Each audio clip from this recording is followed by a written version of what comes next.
लोहे से बने इस कैंची जैसे उपकरण को ध्यान से देख लीजिए। ये उपकरण भारत को ईसाई मजहब की देन है। नाम है ब्रेस्ट रीपर, यानी तन को काटने वाली कैंची।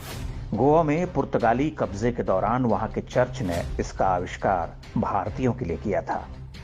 चर्च जिन स्त्रियों को सजा देना चाहता था, उनके स्तन ऐसे ही ब्रेस्ट रीपर से काट लिए जाते थे। बड़ी संख्या में हिंदू स्त्रियां इस हथियार का शिकार बनी।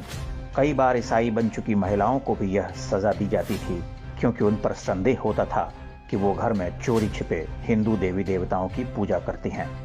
पुरुषों के लिए भी यह अपराध था। उनके लिए दंड की अलग व्यवस्था थी। उस दौर में गोवा में धार्मिक रीति रिवाज तो दूर, घर में तुलसी का पौधा लगाना भी अपराध था।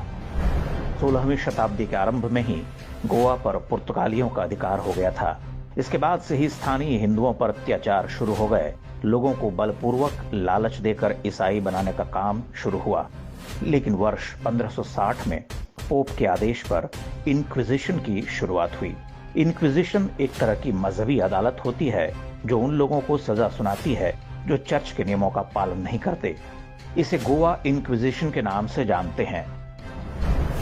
वर्ष 1812 यानी 250 साल तक गोवा में रोमन कैथोलिक चर्च ने हिंदुओं पर अत्याचार का जो चक्र चलाया, वैसा उदाहरण विश्व के इतिहास में कहीं और नहीं मिलता। हजारों लोगों का धर्मांतरण कराकर उन्हें ईसाई बना दिया गया। जो लोग चर्च का आदेश नहीं मानते, उनके लिए मौत की सजा तय थी। पुरुषों को टॉर्चर चेंबर में डालकर या जिंदा जलाकर मार दिया जाता था और महिलाओं के लिए इस ब्रेस्ट रीपर का प्रयोग किया जाता था। गोवा इंक्विजिशन के पहले 100 साल में ही 16,000 से अधिक लोग मार दिए गए। बाद के सारे रिकॉर्ड्स वहां के चर्च ने जला दिए। कैथोलिक मिशनरी फ्रांसिस जेवियर की सिफारिश पर गोवा में इंक्विजिशन की घोषणा हुई थी।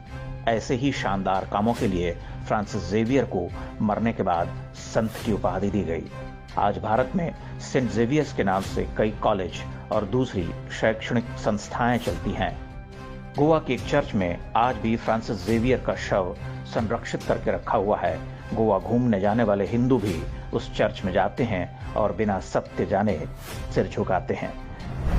सेंट जेवियर जैसी सोच वाले लोग आज भी हमारे देश में हैं। कहीं पादरी, कहीं बिशप, तो कहीं मिशनरी बनकर वो अपना काम कर रहे हैं।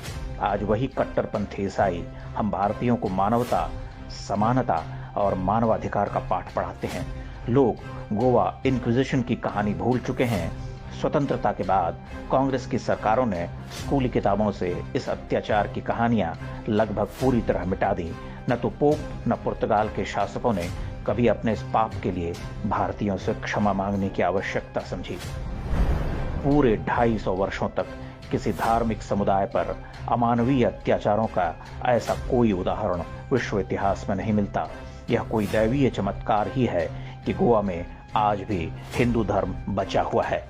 यह गोवा के हिंदुओं का साहस है जो उन्होंने इतने अत्याचार सहकर भी अपने धर्म और संस्कृति को सुरक्षित रखा। इसी का परिणाम है कि आज गोवा के कई कैथोलिक ईसाई परिवार भी जानते हैं कि उनके पूर्वज हिंदू थे। वो आज भी हिंदू संस्कृति से अलग नहीं हुए हैं। गोवा इंक्विजिशन का इतिहास नई पीढ़ी को बताना आवश्यक है, ताकि फिर कोई पोप या उसका एजेंट ऐसा अपराध न करने पाए। इतिहास को जानेंगे तभी भविष्य सुरक्षित होगा। विश्वास रखिए, एक दिन भारत में सेक्युलरिज्म का मायाजाल टूटेगा और अपनी जड़ों से काट दिए गए हिंदू भी अपने धर्म में लौट